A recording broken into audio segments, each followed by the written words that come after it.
¿Qué tal? Bienvenidos otra vez a este programa de Revolujados. Hoy tenemos un tema muy especial. Vamos a hablar sobre fe y ciencia. Y parece un tema polémico, y sí lo es. Y vamos a hablar cosas que quizás incomoden, quizás no. Pero de que vamos a hablar recio, vamos a hablar recio. ¿Sí o no, mi estimado Beto? ¿Cómo estás? Muy bien, Abraham. Mucho gusto de estar nuevamente en este espacio. Vamos a dialogar sobre si existe una relación, vamos a problematizar, como diría en filosofía y problematización. No es algo negativo, sino es encontrar certezas y incluso analizar, ¿no?, esta parte de fe y ciencia. Sí, y fíjate que para hablar de ese tema, el día de hoy tenemos un invitado especial. Nos acompaña el buen Jesús Rodríguez González, que él es experto en estos temas y vamos a sacarle el mayor provecho. Quizás por ahí divaguemos un rato, te advertimos de una vez que no te sorprendas si de repente hablamos del Santos o de las gorditas, aquí, ¿sabes? Lo que caiga. Aquí hay variedad. ¿Para qué no te aburres de vez en cuando? Es como para darle ambiente. Bueno, y no sé, Beto, un agradecimiento antes de empezar. Sí, pues un agradecimiento a nuestro público que siempre nos está viendo, nos está aportando, incluso a todos los invitados que siempre nos hacen el gran honor de venir a compartir estos temas que también son educativos y que nos ayudan a reflexionar en la comarca lagunera. Bueno, y ya qué tal entramos de lleno al tema. El primer punto que quiero hacer es que si nos das un breve explicación de quién eres, por qué te interesan estos temas y cómo es que llegas hasta este punto, este gusto por la filosofía, por la teología. Si quisieras platicarnos un poco. Bueno, como primeramente, yo creo que como la mayoría de los mexicanos tenemos una familia inmiscuida, a lo mejor nominalmente con la religión. O sea, entonces, de alguna manera siempre estuvo inmiscuida en muchas cosas que uno hace.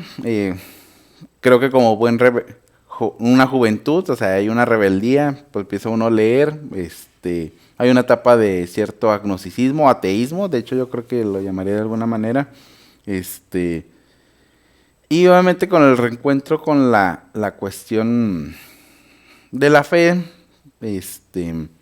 me puse a un estudio un poquito más profundo de la cuestión de la teología, la filosofía, cómo afecta, y todo esto pues me llevó llevando a ver ciertas situaciones, por ejemplo, cómo se encuentran, porque generalmente en algunas cuestiones religiosas, no digo que en todo, siempre ven en la filosofía como algo del diablo. A mí me tocó muchas veces que me decían, la filosofía es del diablo.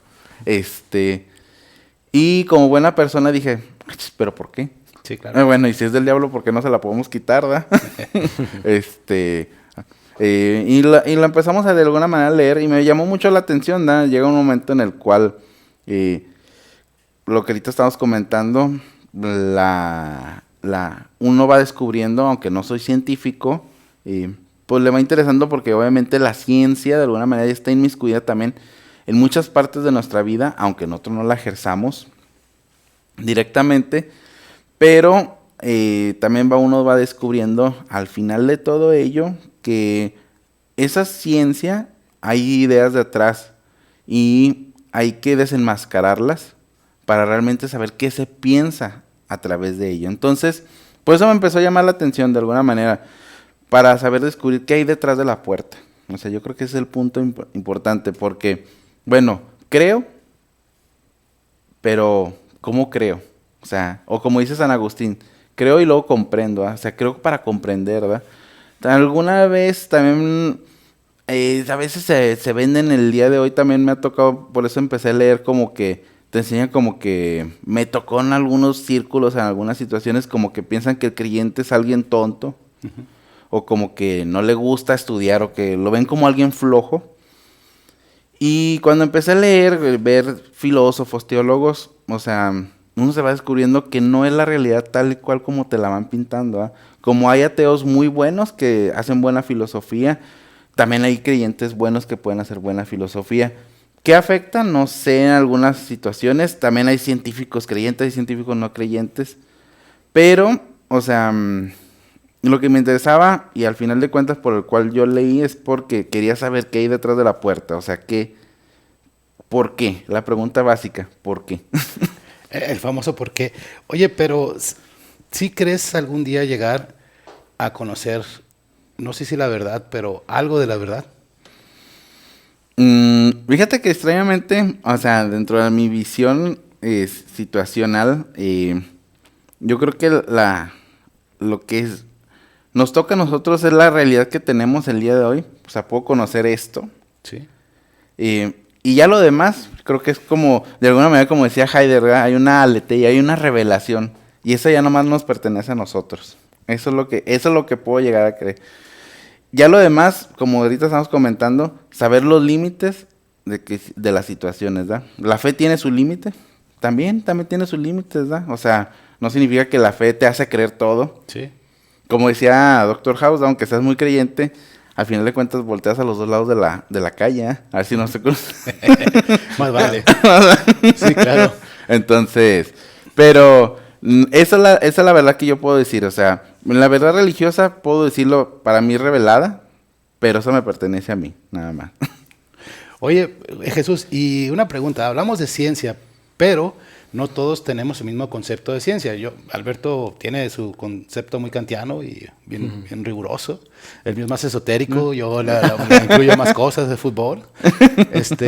Pero en tu caso, ¿cómo puedes definir la ciencia? Mire, yo en lo que me acuerdo muy bien, y eso me acuerdo muchísimo cuando, no sé si a ustedes les tocó, o a lo mejor yo estoy muy viejo, me tocó todavía ver sapos en la secundaria. Sí. Y me recuerdo mucho lo que decía el profe de biología y también el de química. Y siempre me acuerdo de esa explicación. La ciencia es la que puede expresar las cuestiones físicas en el cual hay un proceso, una metodología que es observación, repetición y luego comprobación. Y eso es lo que hace la ciencia. Sí, a grandes rasgos. Ahora, hay ciertas ciencias que no cumplen, por ejemplo, las ciencias sociales, ¿verdad? Pero a final de cuentas también hay una metodología que también acepta los límites hasta dónde puede llegar eso. Exactamente, porque completando lo que tú mencionas, si abordamos a Mario Bunge, sí, nos da una clasificación de la ciencia, ¿no? En este caso tenemos las ciencias formales versus ciencias factuales, ¿no? Las ciencias formales, la lógica, la matemática, que son más pues propiamente estrictas, tal cual es. Y las ciencias factuales, aquí entran las ciencias sociales, ¿no? Que como tú bien dices, parecería que no entraría esta parte del método científico, pero también tiene una carga del método científico. Ahora, no necesariamente tienen que ser cuantitativas, normalmente son cualitativas, porque las cuantitativas entrarían la ciencia exacta, ¿no? Aquí hay una pequeña problemática, porque cuando nosotros decimos o escuchamos ciencia, pensamos que ciencia lo reducimos solamente a las ciencias exactas, y no.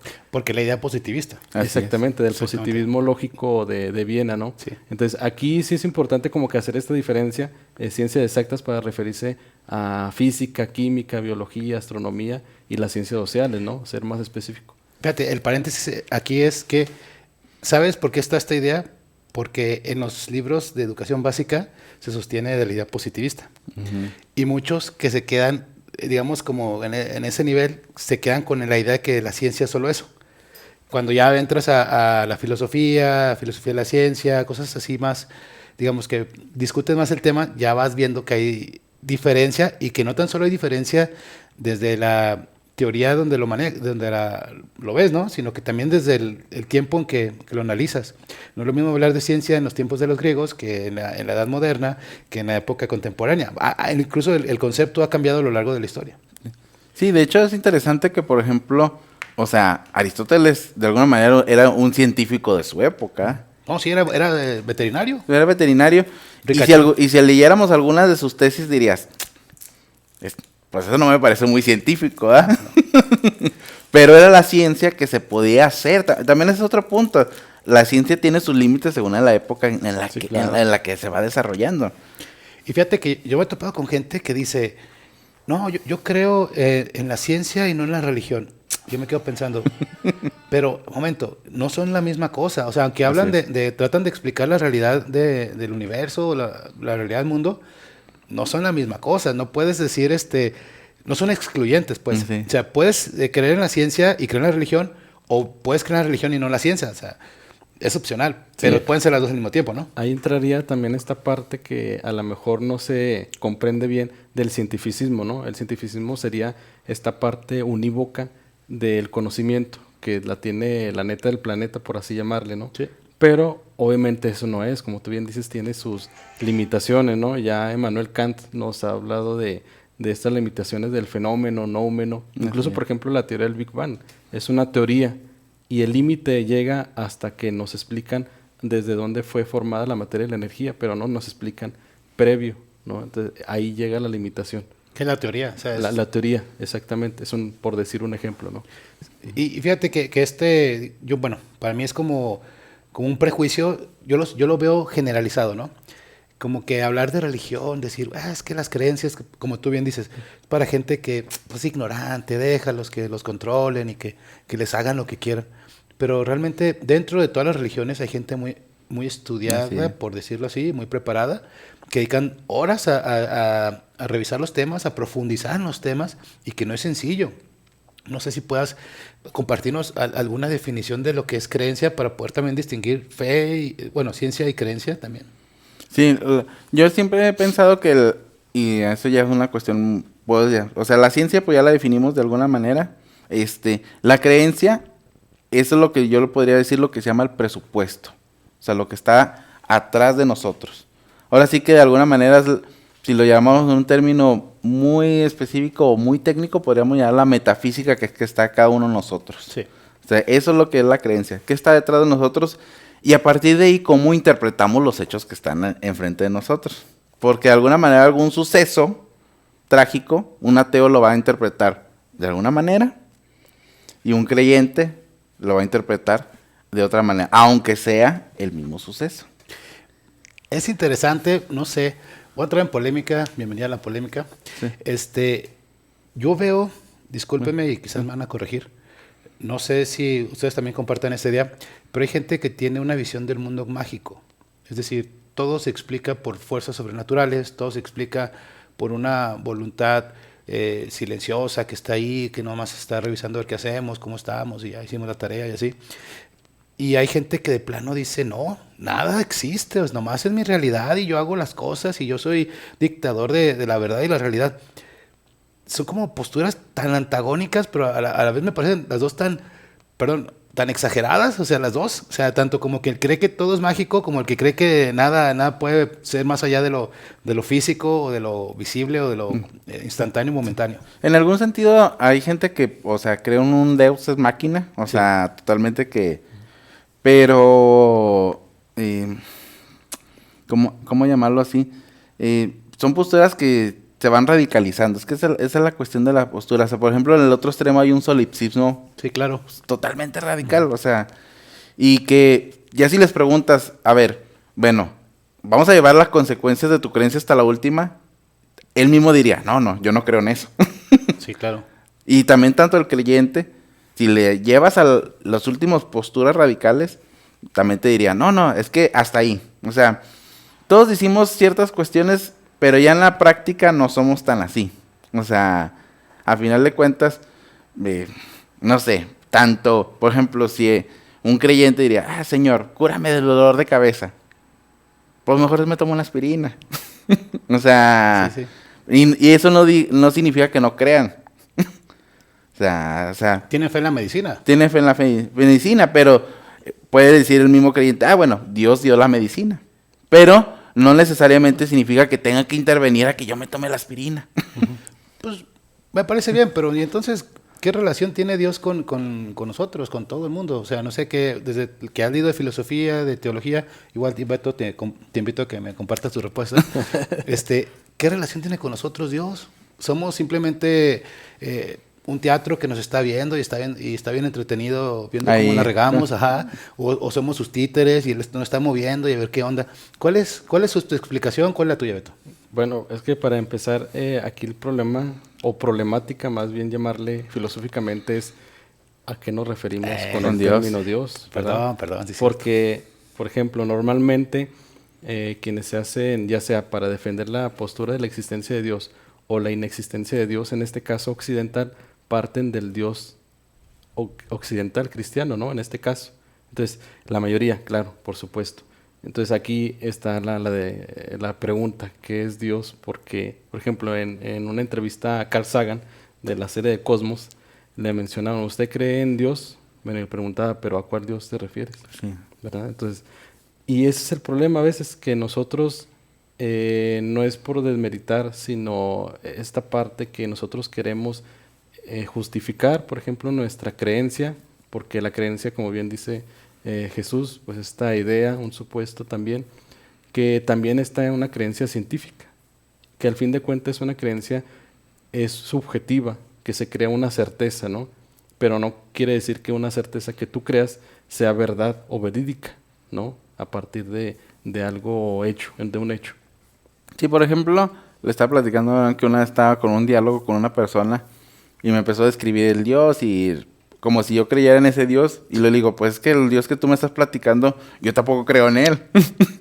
o sea, entonces esa es la cuestión. Yo, por ejemplo, una de las situaciones que yo veo y cuando a veces tratan de hacer, por ejemplo, como nuestra buena tía que tiene Piolín y a veces comparte posts y a veces me tocó varias de esas tías y luego me mandaban posts de que la NASA comprueba que todo lo que dice la Biblia es verdad.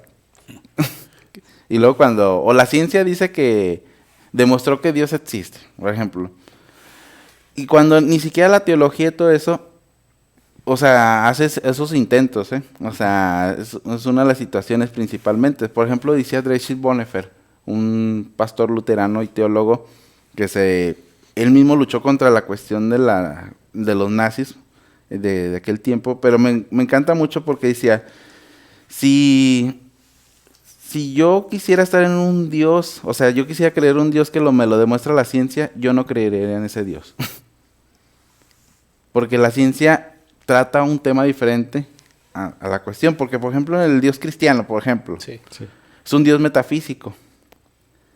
Por lo tanto, no se puede medir. De hecho, muchas características que dicen de Dios no se tratan de cuestiones científicas, porque dice el innombrable, el inimaginable, el inmedible, el eterno. Todas esas son cuestiones que la ciencia no trata de medir. La ciencia trata de medir lo eterno. No, ni es su pretensión. Exactamente. Ni de chiste. Entonces, esa es una de las situaciones a veces que, por ejemplo, en la cuestión del Dios cristiano, pues no hay situaciones, ¿verdad? Y uno, por ejemplo, me ha tocado gente que dice, no, es que las 5 vías de Tomás de Aquino demuestran que Dios existe. Sí. Cuando las 5 vías, lo primero que hacen es que es para gente que ya es creyente. Sí, y es retomado de Aristóteles. Así es. Ajá, sí. Y obviamente fusiona con Maimónides, también hay que tener en cuenta que toma mucho de muchos pensadores árabes, o sea. Sí, que también es otro aspecto que hay que tomar en cuenta, que los pensadores también tenían su cosmovisión, o sea, Maimónides era judío, Aristóteles era politeísta, creo. Sí, politeísta. Politeísta, ajá. Y ellos, a pesar de que hacían ciencia, buscaban hacer filosofía, mejor dicho, tenían, digamos que en su raíz, ciertas ideas que estaban ahí y que quizás conscientemente no las traían aquí, pero sí daban fundamento. Por ejemplo, viene a mi mente Platón, porque Platón cuando hace la dialéctica se basa mucho en la cultura órfica, ajá, y extrae muchas ideas de ellos. Así muchos filósofos, Spinoza con el judaísmo, quieran o no, la teología, la religión, influye al pensamiento filosófico y desde mi opinión también el científico. Sí, no, y de alguna manera es que, mira, por ejemplo, cuando tratamos, cuando tratamos todas las cuestiones del saber como cuestiones apartadas y como que están fuera de la realidad humana, les otorgamos propiedades cuasi divinas. Cuando no, o sea, son cuestiones tan humanas que nos terminan proyectando. Por ejemplo, hay una biografía de Stein, de Heidegger, y uno se quedaría sorprendido que, por ejemplo, Heidegger queda profundamente impactado antes de escribir El ser y el tiempo, leyendo la carta a los romanos de Karl Barth, un teólogo. Y toma la estructura de Karl Barth para escribir Ser y tiempo. Okay. Sí, de hecho sí tiene una carga teológica bastante fuerte Heidegger, Sí. que a lo mejor no lo hace notar a simple vista, pero sí. No, de hecho, por ejemplo, toma las cuestiones de Aristóteles de Franz Bretano. Franz Bretano es teólogo. Sí, sí, sí. Y hay una estructura. O sea, por ejemplo, hablando del cristianismo, cambiando de tema, traigo nueva polémica, soy el señor de las polémicas. El cristianismo, aunque en su origen es judío, en su esencia es judío, y si nos vamos más atrás, sea de pueblos Sumerios. y ajá, tiene una influencia enorme de la cultura griega. Así es. Y muchos de los conceptos con el que los autores cristianos explican los pasajes, lo hacen desde la visión griega. ¿Cómo ves tú esta relación cultural, a mí que se me hace bien compleja, la verdad, entre la forma en que se explica el mundo y digamos, la revelación teológica? Mira, yo por ejemplo, de alguna manera, lo primero que podemos decir es que, mira, por ejemplo, aunque el judaísmo, o sea, toma de algunas cuestiones sumerias, porque era el contexto en el cual se desarrolla. Sí. O sea, tenemos que hablar de la epopeya Gilgamesh, todas esas cuestiones. Ciertamente, el pueblo judío sí tuvo muchas ideas originales. Por ejemplo, a veces es lo que se quejaban muchos filósofos porque decían, la idea del Dios único era una idea filosófica muy secreta para muchos filósofos. Y lo dicen, mira, estos paganos, bueno, que eran los judíos, la hicieron para todo el mundo, o sea, la liberaron. Por ejemplo, la idea del Dios único es muy interesante, o sea, de alguna manera, aunque, o sea, ha habido estudios que se han ido ya quitando, porque no, por ejemplo, de que, no, es que la idea del Dios único la tomaron de los egipcios. Sí. No se ha demostrado todavía ese correlato, pero bueno, aunque tiene muchas de las estructuras, como digo, sí hay de ideas originales de los judíos, pero sí toman de los pueblos sumerios, que es innegable, o sea, toda esa cuestión. Digamos que en el cristianismo hay una idea que se llama revelación progresiva. O sea, no significa que Dios tenga que revelar todo de golpe, Sí, okay. sino que de alguna manera va educando a su pueblo para que vaya aceptando las verdades que va dando. Por eso es que en el Antiguo Testamento no había la idea de hacer resurrección, sino la idea de resurrección se da a partir de lo que se llaman los escritos deuterocanónicos, que es lo que se escribe en el Antiguo y Nuevo Testamento, que es Macabeos, todo ese tipo. Ahí es donde ya encontramos la idea de resurrección. Pero, por ejemplo, los griegos, los egipcios, es que me quedé con los griegos, se me antojó un yogur. Los egipcios ya hablaban de resurrección, o sea... Sí, exactamente, con Osiris. Con Horus. Osiris, o sea... No, esa es una idea también ya descartada. ¿Descartada? Gesab Hermes, que Sí. es judío, aboga a favor del cristianismo, eso es bien interesante. Sí. La idea que ellos tenían era un poquito más parecida a lo que se llama en espíritu, o sea, una cuestión espiritual. Sí. Para la cuestión judía, o sea, aunque ciertamente después hay una influencia por el neoplatismo de Plotino, o sea, el neoplatonismo de Plotino, la idea judía no era como una cuestión de espíritu y carne. O sea, ya es que a veces tenemos esa idea de la inmortalidad del alma. Sí. No. No, eso es griego. Entonces, no, la idea del judío, que por eso muchos teólogos critican algunas ideas de los padres de la iglesia, es que, haz de cuenta que ellos ven como una cacerola, está el cereal y echas la leche. Y eso es el ser humano. Todo está unido. ¿Qué está separado y qué está unido? No se sabe. Por eso la muerte es eso. O sea, es la separación del alma y el cuerpo. Algo que no es natural. Por eso la idea de la resurrección es una cuestión muy judía que se da en la cuestión de lo que se llama, lo vuelvo a repetir, en el deuterocanónico, que es la idea de la carne. O sea, la carne es importante. O sea, no esa idea... Mira, de hecho, por ejemplo, nomás como para citar y por tener base, por eso los primeros cristianos criticaban tan duramente a los gnósticos. Porque ellos no creían en la carne, que era algo más espiritual. Así es. Por eso, en primera de Juan, digo ya citando, dice Juan, el verbo, el que hemos tocado, el que hemos olido, Sí. el que hemos estado enfrente. Sí, porque esa era la cosmovisión judía. Ellos no podían creer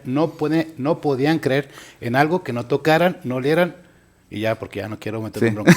Justo ahí. Por eso también dice mismo Jesús, Dios es Dios de vivos y no de muertos. Sí, sí, sí. Era la cosmovisión. Exactamente, entonces, por eso es muy interesante. Ok, ya teniendo ese marco conceptual, uno de los detalles que tienen los primeros cristianos, considerando el lenguaje que hay, estamos ahorita diciendo también algo un poquito antes de, aquí con el buen director, acerca de Wittgenstein, ¿da? O sea, el lenguaje es una manera de pensamiento. Sí. No puedes pensar más allá del lenguaje, de alguna manera, ¿verdad? Entonces, lo primero que hacen los primeros cristianos es que toman los conceptos de filosofía griega y los cristianizan. Sí, pero es como si nosotros nos escribimos algo, estamos influenciados por la cultura americana, Así es. O sea, es nuestro contexto social y cultural, sí. eso es. Ahora, aquí es bien interesante porque como bien dice el libro de que estaba comentando, de Werner Jaeger, Ajá, Werner Jaeger. Werner Jaeger en un libro muy bueno que se llama Cristianismo Primitivo y Paideia Griega, es de Fondo Cultura Económica. Él habla mucho de la cuestión de Gregorio de Niza y todos estos cuates, Sí. y dice que algo muy interesante, dice, los primeros estos cristianos toman estas ideas porque no tenían otro lenguaje, y tenían que tomarlo porque no tenían conceptos para explicarlo. Pues que era como, digamos, el conocimiento de aquella época, ¿no? O sea, Sí. no puedes hablar en algo que está fuera de tus capacidades. Bueno, para no meterme en broncas. Sí. Es como nosotros hablamos desde lo que la ciencia nos dice que es la verdad y con eso explicamos nuestro mundo. Así. Sí, por ejemplo, cuando utilizan el concepto de ousia, de sustancia, Sí, sustancia. o persona, o todo eso. Nous, logos. Exactamente. Pues era lo que tenían. Al final de Sí. cuentas tienen que agarrarlo.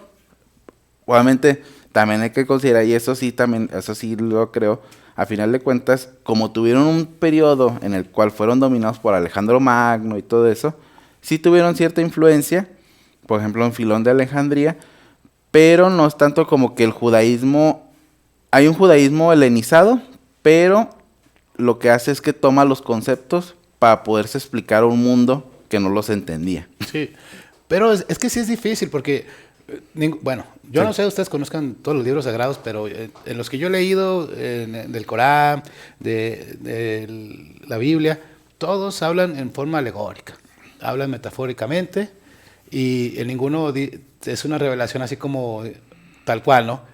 Dios pasó esto en esta fecha, todo es como que en poesía, en estos términos, que se presta mucho a la divergencia, ¿no? de interpretación, Sí. que es donde las religiones se parten y cada quien jala agua para su molino, ¿verdad?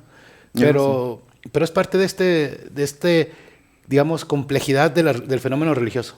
Y del fenómeno humano, o sea, yo creo que ya somos complicados de base, o sea, tanto tu manera de ver como la mía está ya bien. ya está bien, Están ¿no? O sea, complicados, ajá. y es Sí. interesante, ¿verdad? Al final de cuentas, yo lo que sí creo, y de alguna manera, es que algo me llama muchísimo la atención, es que esas interpretaciones, lo que estabas comentando, o reinterpretaciones, porque también hay que hablar que hay ciertas reinterpretaciones, le dan esa riqueza a la cuestión religiosa y nos hablan de que mucha de la cuestión religiosa no se trata de situaciones exactas. O sea, la religión no trata de ser ciencia. Exacto. Ujú. O sea, y nunca fue su pretensión. O sea, es que ese es un punto que yo veo a veces y vamos a utilizar el término, con los fundamentalistas. Vamos a utilizarlo claro. así muy claro. Cuando un fundamentalista, sea musulmán, sea cristiano, sea judío, Budista o sea, también tiene sus pues, libros. Sí, sí, sí. no conozco, pero pues... Sí, no los discriminen, no los discrimines. Luego, el problema de ellos es que traicionan el texto sagrado porque lo vuelven Dios. claro. La palabra se convierte en religión. Dejan de ser religiones en las cuevas y a invocar a espíritus ocultos y ahora es el texto, ahora es la forma. No, y la palabra, la coma, la vuelven Dios. O sea, cuando por ejemplo, el cristianismo, que es lo que dice, la revelación de Dios, aunque es la escritura de alguna manera, pero la principal revelación de Dios es Cristo. Sí. Y la palabra nos habla de Él. Pero el problema es que hay una subversión. Vuelven a la Biblia como Dios mismo. Como la clásica señora que tiene el Salmo 91 entrando Claro, claro. y ya no lo mueve porque dice, ay, si se cae, pues es que como si estuviera pisando a Dios. Sí. Bueno, es parte de lo mismo complejo que es la fe, que incluso ni los teólogos se ponen de acuerdo, ni dentro de las propias religiones, los mismos líderes se ponen de acuerdo, porque es complejo, porque implica, digo, un proceso, un esfuerzo hermenéutico por comprender qué es lo que realmente dice, digamos, hablemos de Dios mediante un escritor o varios, que sí es de él y que es humano. Es un proceso no es sencillo. Incluso si queremos leer el Quijote de la Mancha, que es un texto totalmente humano y metafórico, es complicado porque se vale de muchas alegorías. Y incluso si un texto que no implica cuestiones teológicas es difícil. Imagínate la Biblia, que tiene esta trascendencia. Y aparte que durante muchos siglos, bueno, esa es mi visión, me pueden corregir, funcionó como fundamento para el poder de muchas instituciones o personas que usaban la Biblia como inspiración para poder decir, es que Dios dijo que yo era el que los iba a cuidar a ustedes. Entonces también tiene digamos, una cualidad política. Sí. Y ya desde antes, como bien decían, estas partes de los mitos griegos y alegorías que se han realizado o se realizaron, pues daban a entender un conocimiento a la época, ¿no? Sí. Platón nos decía que existían varios grados de conocimiento. Sí. La doxa, hasta llegar hasta la episteme, ¿no? Ahora, la doxa no es que sea algo no plausible, pero de alguna manera no se acerca tanto a la episteme, ¿no? Y para eso voy que la religión cristiana y judaica retoma muchos conocimientos previos, ¿no? de los egipcios, como bien decías, la resurrección. No hablan tanto como esta parte, pero a partir de Osiris, Horus, lo matan y luego otra vez vuelve a la vida, pero ya no de esta manera cristiana, ¿no? Es muy diferente. Y pues retoman parte de la epopeya de Gilgamesh, del diluvio, el famosísimo diluvio. Que quizás fue cierto, ¿no? Porque lo repiten tantas culturas que quizás sí hubo por ahí algo histórico. Sí, hasta en el Popol Vuh también lo retoma, ¿no? Sí, está como los dragones, ¿no? Es algo bien interesante que todas las culturas habla de dragones. Tengan dragones. Pues a lo mejor eran los dinosaurios. A lo mejor encontraban huesos de dinosaurios y decían que eran dragones. Sí, también puede ser, ¿eh? Porque, pues, digo... Era la manera de explicarlo, La manera de explicarlo, sí, claro. Que no sé si ustedes hayan visto libros de la época medieval, los dibujos. Sí. Son sorprendentes. Sí. Si un día pueden checar ahí en internet, hay libros donde vienen, bueno, libros de la época medieval, donde hablan sobre figuras mitológicas y habla de los dragones, habla, no sé, ahorita no me quiero meter en problemas, pero en varias especies así medio extrañas. La serpiente empolmada, Quetzalcóatl. Sí, sí el perro alado. Y el perro enfrente. No, perdón. Bueno, ahora que hablamos de la época medieval, se tiene la idea, mucho se ha corrido el rumor, creo que es falsa noción de que la época medieval, ya sea la alta época media y la baja época media, fue una época de oscurantismo. ¿Es cierto esto? ¿Tú lo consideras cierto? ¿O son otro más de los mitos y falacias en contra de una época con una fuerte raíz teológica? Yo creo que muchas de estas son dos fuentes las que nos dan esa perspectiva. Yo creo que uno es Hegel. Sí. Hegel es el que dice, ¿sabes qué? Todo lo demás de la filosofía, como todos los filósofos, todo lo detrás de mí está mal y el perrón soy yo. Sí. De aquí para allá todos, y aquí para allá también. Sí, claro. Y creo que todos lo hacen también, ya es que Aristóteles empieza la metafísica tirando pedradas. Eso tiene... Pero Hegel es uno de los primeros que acuña que la Edad Media era una edad oscura.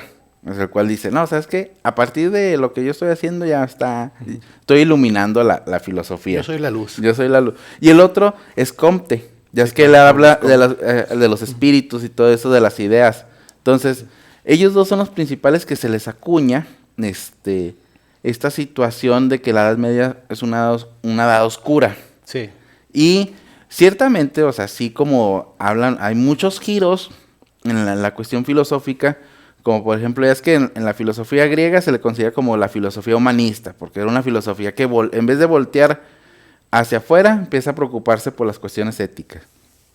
Y llega la cuestión cristiana, y ciertamente hay un giro, de lo giro humano, hay un giro a lo teológico.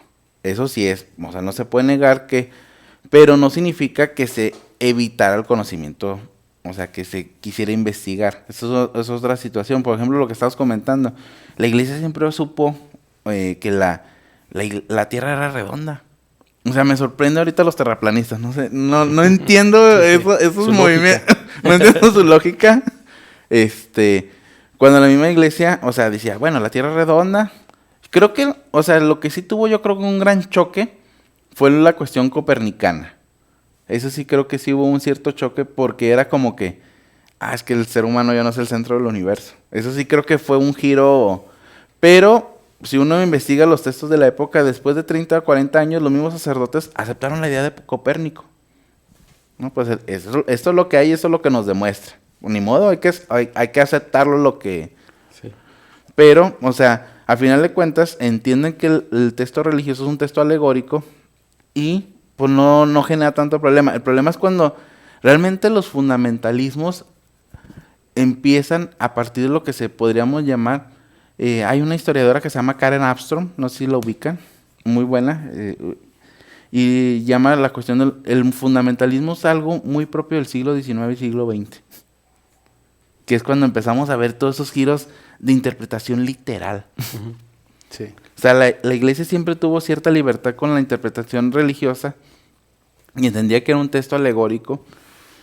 Es que oye, no entiendo, o sea, ahí disculpan la cuestión, ¿cómo puedes interpretar algo literal, como por ejemplo en Apocalipsis, donde dice que, dice Jesucristo es el Cordero creo que 21 cuernos y 7 ojos? ¿Cómo vas a interpretar eso? Sí, sí, sí. O los querubines que tenían no sé cuántos ojos, miles de ojos y alas. Uh-huh. Así es. O sea, entonces, ¿cómo surge ese movimiento y termina, o sea, divinizando un texto y lo hace rígido? Es que, ¿sabes qué? Bueno, otra polémica. Ahí va, la tercera. Yo veo bueno, obviamente que la religión se usa para cuestiones políticas. Así. O sea, porque sí sirve, porque la gente se pone vulnerable ante la idea de Dios y eso a la mayoría nos aterra. Y creo, nomás agregaría otro punto, porque da un punto de cohesión social. Sí. Pues de hecho, nomás como comentario, Sí, claro. Europa no se llamaba Europa, se llamaba cristiandad. Buen punto. Sí, sí, sí, cierto. Bueno, sí, tiene razón. O sea, también unificaba y siempre la religión ha unificado. Sí. Antropólogos hablan sobre este fenómeno de que las tribus tenían sus dioses y hacían alianzas y así empezaron los panteones, ¿no? Así es. Bueno, el punto es que la división de las religiones también representa la división política, ¿no? O sea, yo represento unas ideas, entonces me jalo mi creencia y unifico a mi grupo con este tipo de creencia y los de allá tienen su creencia y jalan para allá, ¿no? Pero en el fondo no es esta búsqueda sincera por encontrarse con un misterio o la posibilidad de que exista un Dios, o varios, no sé. Yo quiero, no sé, yo no soy ningún iluminado. Aquí soy medio, en esta mesa soy un poco agnóstico. Pero lo que voy es esto. Creo que estas divisiones, y sobre todo el fundamentalismo, es esto, bueno, vamos a agarrar este texto y nosotros mismos vamos a interpretarlo como nos convenga para poder tener una fuerza política. Pero bueno, es una sospecha mía, nomás lo pongo en la mesa, si quieren. Sí, o sea, como bien decía Jesús y tú. ¿Jesús, el de arriba o el de cuál? No, el maestro, ¿estás hablando? Maestro ¿Acaso eres tú? El maestro Jesús. Sí, la religión, Sí. en este caso puede tener una coerción, pero también puede usarse para, así como dice, divide y vencerás, y también tiene una carga ética, moral, ¿verdad? Pero sin embargo, sin remitir a particulares, porque ese no es el objetivo principal, pero durante varios años atrás, en la Guerra Fría, la religión, las iglesias, en algunas, no todas, formaban parte de un movimiento político y social en el cual era para coaccionar o, bueno, más bien sí, unir o dividir a cierta población. Entonces ahí es algo medio complejo porque, por ejemplo, en este caso los grandes mandos en aquel entonces pues lo sabían, la ideología, pero la gente que estaba dentro de esa iglesia no lo sabía porque su fe, su creencia era genuina para ellos, y lo hacían de una manera que a lo mejor no veían esta carga social y política. Ahora, ese es el problema, porque aquí tenemos una doble moral, porque ellos actuaban genuinamente, pero los que tenían esta carga ideológica que les servían para ir a un grupo y también dividir o hacer algo medio chusco, por así llamarle, pues no estaban enterados. Entonces sí estaba complejo ahí. Y fíjate, dicen que la religión es como para digamos, es algo pasado, ¿no? Que no se nos olvide que el rey Carlos III, cuando lo coronaron, hicieron el rito de coronación, que por cierto él es el líder de la iglesia anglicana. Su coronación fue arriba de la piedra, si no me equivoco, es de David. No sé. Es una silla de madera donde lo coronan a los reyes encima de una piedra que se creía que venía del rey David, que para ellos simboliza como que están ungidos de una manera especial por el Dios bíblico del Antiguo Testamento, ¿no? Y tiene su rito y lo tapan y le hacen todo el procedimiento que lleva. Pero ¿qué quiero decir con esto? Que decimos, no, bueno, es que ya la religión y la política están separados. Yo creo que no. Yo creo que todo tiene mucho que ver. Yo, por ejemplo, nomás como comentario, y eso nos va a decir del día de hoy. Yo, por ejemplo, a lo mejor voy a ser un poco polémico. Yo no creo en el Estado laico. En el sentido de que no hay una laicidad. ¿Cómo te atreves? Sí. O sea, por ejemplo, por ejemplo, en la URSS que implantaron el ateísmo de Estado, ya es una posición religiosa. Mataron un montón de gente creyente. Se robaron las iglesias. Entonces, cuando dices, bueno, laicidad, de cierta manera, no existe porque nadie es neutral en las cuestiones religiosas. No sé si me vea en ese punto. O sea, no puedes decir, a mí no me afecta, o no me interesa, o no. Como es un tema tan personal, de alguna manera siempre vas a tener una posición.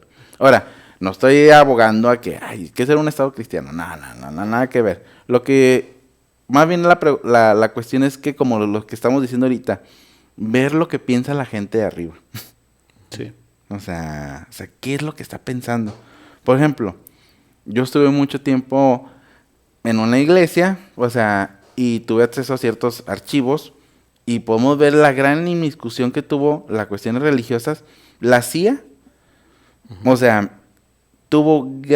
se metió enormemente a través de las iglesias evangélicas. Exactamente, es lo que veníamos hablando. Sí, o sea, ¿para qué? Para poder contrarrestar la teología de la liberación. Que venía también de Rusia.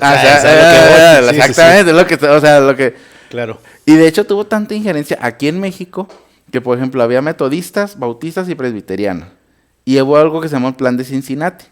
Y los americanos dijeron, ¿sabes qué? Aquí vas a estar tú, aquí vas a estar tú, aquí vas a estar tú. Y me vas a mandar reportes de qué piensa la gente. Sí, claro. Exactamente, y volvemos a lo mismo. O sea, la gente que está ahí no lo sabe porque lo hace de forma genuina. Sí, pero volviendo a los más de arriba, tienen un objetivo ideologizante, político y social. Que la religión también cumple más bien con la necesidad humana de sentido a la vida. Eso es innegable. La gente que profesa una religión encuentra un sentido profundo de la vida, una dirección moral, espiritual, que los hace plenos y felices. Eso no está en tela de juicio. Quien practica una religión, qué bueno que la practique y que llegue hasta donde tenga que llegar y que tope hasta donde tenga que topar. Así es. Pero lo que sí aquí juzgamos, sí, somos juzgados, sí. Analizamos. Es cómo la gente poderosa utiliza esa dimensión de la vida humana para sacar provecho, que eso ya es éticamente incorrecto, ¿no? O sea, se llama manipulación, y ojalá que no lo estén haciendo, si nos ven en casa, no manipulen. Y es esto, ¿no? Jugar con algo tan delicado que es la fe. No, y de hecho, o sea, digo, si lo vemos así, o sea, Jesús no critica ni a las prostitutas ni al pecador. Al que critica es el líder religioso. Mira, y no tanto la religión en sí, porque me ha tocado mucha gente de que no, Jesús es relación, no religión. O sea, sí. Eso no es cierto. O sea, Jesús era un religioso. Pero lo que critica era la falsa práctica religiosa, porque dice, cuidado con estos hombres que se ponen en la esquina a orar para que los vean, Sí. sepulcros blanqueados son sus gargantas, porque lo que les interesa era el dinero de las viudas. Sí, claro. O sea, ya existe una manipulación. Que ya lo señalaba. Y bueno, no le fue tan bien a Jesús, ¿verdad? Bueno. Lo crucificaron, ¿verdad? Pero fuera de eso. Bueno, lo bueno es que resucitó, ¿verdad? Pero el punto es de eso, o sea, siempre, o sea, lo interesante de esto, o sea, a mí me llama mucho la atención que hay una gran manipulación y lo interesante es que el mismo texto, o sea, por ejemplo, en este caso la escritura, hace mucha crítica de esos manipuladores. Sí, claro. Por ejemplo, uno lee Isaías 1, en este caso dice en esa parte dice, bueno, si creen o no creen, pero dice ahí Dios, dice, tus sacrificios me dan asco. Dice, pues sus lunas nuevas, dice, primero pónganse de acuerdo y perdonen al que está a su lado, ayuden a la viuda, y luego después de eso, ya vengan. Sí, claro. O sea, pero ¿sabes lo que te digo? Un cambio real, ético, moral, de vida. O sea, hay gente que... No, sí, vamos a juzgar, es la hora de juzgar. Sí, a ver, sí, ya es hora. Sí, es la hora de juzgar. Hay gente que la religión es simplemente para sacar un provecho social, ¿no? O sea, mira, yo soy de tal religión y soy fulano de tal y respétame porque soy fulano de tal, ¿no? Cuando debería ser, bueno, desde mi opinión, un cambio de vida interno, ético, si quieres metafísico, que te llene de plenitud, como en una experiencia de vida más profunda, ¿no? Y no esté simplemente, mira, soy de perengano de tal religión y bésame la mano. Así. No, tú no, o sea, es el ejemplo, ¿verdad? Pero así, ¿no? Es jugar con esta idea que son los fariseos, como bien se explica, ¿no? Que fue parte de la crítica de Jesús. Vamos a hablar de Jesús. ¿Qué te parece si nos platicas tu visión de Jesús teológico? Porque el histórico es complejo, porque tiene muchas interpretaciones, pero hablemos del teológico. ¿Tú lo ves como un Jesús buena onda, chido, que todo perdona y que da abrazos y canciones? ¿O lo ves como un judío apasionado, que quiere que Israel se libere? ¿Cómo ves a Jesús tú? Ok. Bueno, nomás así antes de esa pregunta quisiera nomás decir algo. No solamente los líderes religiosos hacen la mala praxis. Sí. Por ejemplo, me da risa que, por ejemplo, la otra vez, por una cuestión de comprar unas refacciones, pues obviamente ahí hay varias refaccionarias y compré una refacción y me da mucha risa de que, había una persona que sale de la Catedral de la Guadalupe, Sí. todavía con el vestido de la cuestión de un santo y entra con las prostitutas, allá a la vuelta. O sea, así me explico, o sea, no solamente los líderes, sino también dentro Sí. de la cuestión a veces de base, o sea, ya hay una mala praxis o hay una hipocresía. Sí, claro. Ok, ya nomás teniendo eso para, ya nomás como no hacer una generación de que no nada más los líderes, sino también... No, sí, la gente. Ajá. a la gente La en sí. hipocresía en general. Sí. Sí. Bueno, en cuanto a la cuestión, mira, yo creo de alguna manera, y esto va a ser lo que puedo leer y decir, me parece que esa dialéctica entre el Cristo de la fe y el Jesús histórico, que es lo que estábamos comentando un poquito de la escuela de Tubinga, se me hace un poquito difícil es sostenerla, porque como dice un estudioso que se llama James Dunn, al único Jesús que tenemos acceso es el Jesús que está escrito. O sea, ya es nuestra primera limitación. Sí, claro. Entonces, decía aquí en este libro de Craig Evans, y me llama mucho la atención porque habla acerca de la cuestión de los milagros de Jesús. Dice, el historiador, cuando analiza la cuestión de la escritura, lo único que puede analizar es lo que dice el escrito. No puede decir si Jesús no hizo un milagro o no. Él nomás dice lo que está ahí. Es lo que puede analizar. Puede analizar otros escritos que contrapongan, pero hasta ahí. Por eso a mí la separación entre el Cristo de la fe y el Jesús histórico se me hace medio complicada. Pero, bueno. Ahora, Sí. hay un estudioso que se llama, un libro que se llama muy bueno y muy caro, por cierto, que se llama Un judío marginal. Es una serie de libros que cuesta 14,000 pesos. Sí. De Verbo Divino. Y es una historia, es un estudio de lo que se llama el Jesús histórico. Él sí hace esa separación. Y dice que hay ciertos hechos bases que no podemos negar que... Uno es que Jesús nació, desarrolló, hizo milagros, o sea, o lo que le llamen cada quien magia, o lo que cada quien le quiera llamar. Tuvo problemas con la autoridad, dialogó con ellos y murió. Y tuvo un hecho que cada quien lo interpreta como que sea. Sí. Lo vieron después de muerto. Algunos hablan de una teofanía, otros de la resurrección. Hasta ahí, pues yo puedo hablar del Jesús histórico. Esos son hechos bases de que seas, por ejemplo, hasta Bart Ehrman, no sé si lo ubican a Bart Ehrman. Es un agnóstico que hace ateo, de hecho es ateo, que se dedica a la investigación del Jesús histórico. Dice, esto, podemos decir que la historia nos dice que sí.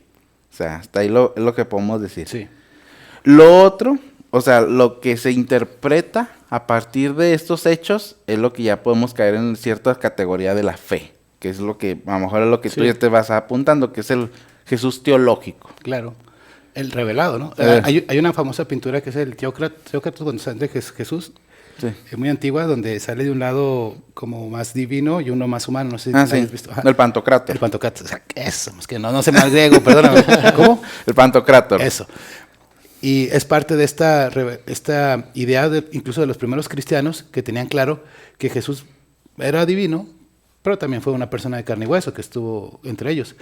Que para los judíos no fue el Mesías porque no cumplió ciertos requisitos. Dicen, es que no hizo lo que decía la profecía.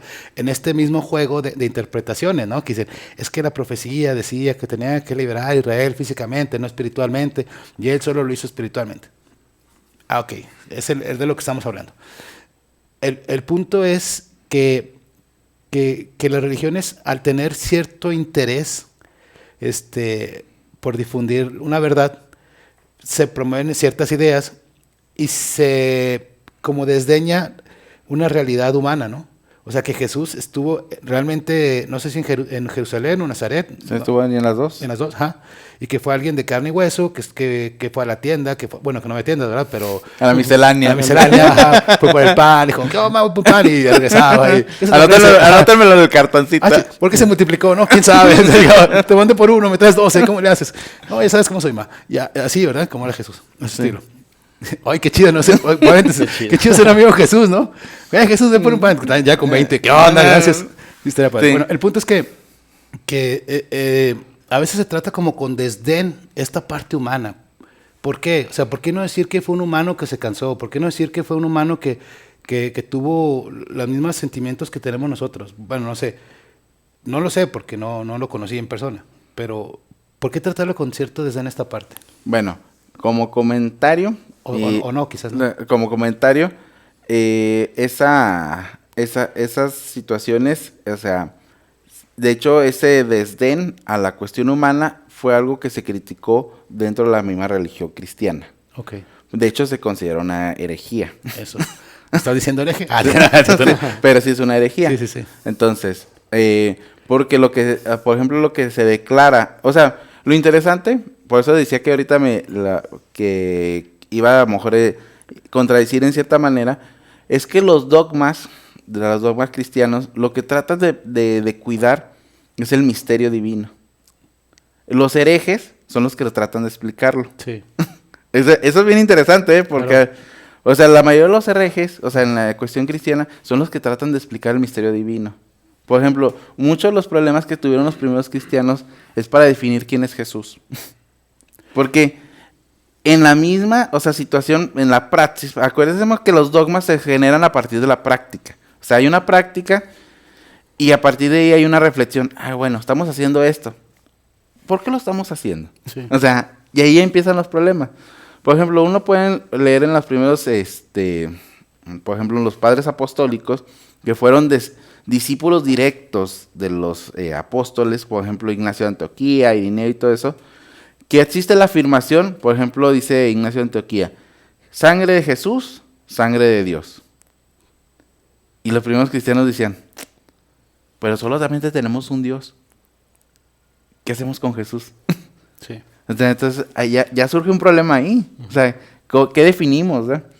Ahora, los primeros cristianos no tenían tanto problema porque como de alguna manera había cierto respeto por el misterio, pues déjalo así, no hay, como decimos, no hay rollo. Vamos a seguirlo haciendo, vamos a seguirlo practicando.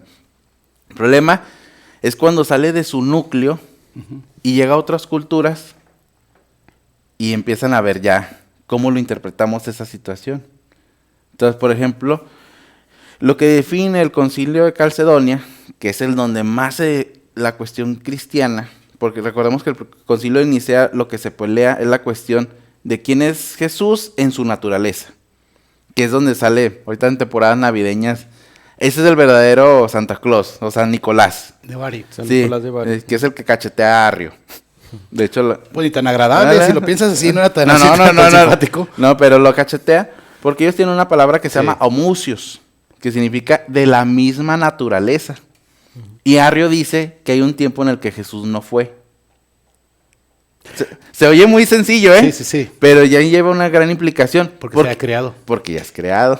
Entonces, ya hay una diferencia ontológica radical. Deja de ser Dios. Deja de ser Dios. Ok, bueno, entonces ya decimos históricamente que Jesús es Dios a través del concilio, el credo niceno o constantinopolitano. Entonces, bueno, está bien. Aquí el otro problema, bueno, si Jesús es Dios, ¿qué pasa con su naturaleza humana? Sí, es el gran misterio. Ajá. Ok, entonces había muchas explicaciones y hubo un gran problema en esto porque en ese tiempo había dos situaciones. Uno es lo que se llamaba, había un cuate que se llamaba Nestorio, de ahí viene una herejía que se llama nestorianismo, y ahí vienen dos problemas. Uno que él decía que, Nestorio decía que Jesús era María era Cristocos, que es madre de Cristo, Sí. o sea, solamente madre de Cristo. Y Cirilo de Alejandría dice que es Teotocos, Madre de Dios. madre de Dios. Aquí el detalle de Cirilo, y que después él explica, es que Jesús tiene dos naturalezas unidas. Utilizamos la palabra griega hipostasis. Hipóstasis, sí. Entonces, dos naturalezas que están en Cristo, no se mezclan, pero están ahí. Y la iglesia hasta ahí define. Están las dos naturalezas. Jesús es tanto hombre como Dios. Una pregunta. ¿Los herejes no llegan digamos, a la verdad, por decirlo así, por falta de capacidad intelectual o por falta de espiritualidad? Yo lo consideraría la segunda. Falta de En espiritualidad. realidad. Porque como la misma teología no se considera un conocimiento, sí se considera una reflexión racional, pero la primera adquisición de conocimiento en la cuestión teológica es la revelación, no el razonamiento. No razonamiento. A ver, pero buena pregunta. ¿Qué es la revelación? O sea, ¿tú cómo defines la revelación? O sea, me acuerdo que tenemos un podcast de eso con un Sí. chavo, pero bueno, yo en ese sentido, el misterio divino, o sea, o la revelación, o sea, yo creo que la misma palabra nos dice algo muy claro: quitar el velo. La palabra revelación, sí. Eso es, quitar el velo. ¿Qué significa quitar el velo? Hay multiplicidad de interpretaciones de esa, pero yo lo que sí puedo ver en la mayoría de las cuestiones de los escritos es que dice Juan Calvino, un teólogo protestante, que cuando Dios se revela nos habla como cuando nosotros le hablamos a un bebé. Le hablamos por medio de balbuceos. Y aún así, el bebé nos comprende lo que le estamos diciendo. No, o sea, son las imágenes que Dios permite o Dios nos da cierta manera acceso a ellas y con nuestro ilimitado conocimiento humano. Oye, y una pregunta. ¿Habrá gente que Dios se le revele y no quieran esa revelación? O sea, ¿tú crees que es posible que Dios se le haya querido revelar a otras personas a lo largo de la historia y ellos digan, no, gracias, a mí eso no me interesa, en la libertad humana? Yo creo que hay gente que se le ha revelado, ha seguido su camino y no ha querido decirnos qué. Hay muchos, por ejemplo, puede ser monjes, lo que crea. Ahora, a mí me llama muchísimo la atención, decía Clemente de Alejandría, que en todas las culturas hay semillas de la verdad. Sí, sí. Y me llama mucho la atención que, por ejemplo, uno lee la República de Platón, dice, habrá un justo, el cual va a ser crucificado. esas palabras uno dice, ¿cómo puedes pensar a alguien algo así, ah? Y en todas las culturas hay como que cierta sensación de que va a venir alguien. Entonces, sí, la mayoría. O sea, va a venir alguien a liberarnos. O sea, Redentor. Un redentor en general. Yo creo que, ahora, creo que en ese sentido puede haber gente que Dios ha revelado, y en este sentido, por ejemplo, en la libertad humana, y yo sí creo que puede decir, ¿sabes qué? Yo no quiero eso. Por ejemplo, ahora que hablabas de semillas de verdad, en el budismo la compasión es muy importante y muchas religiones fomentan la compasión.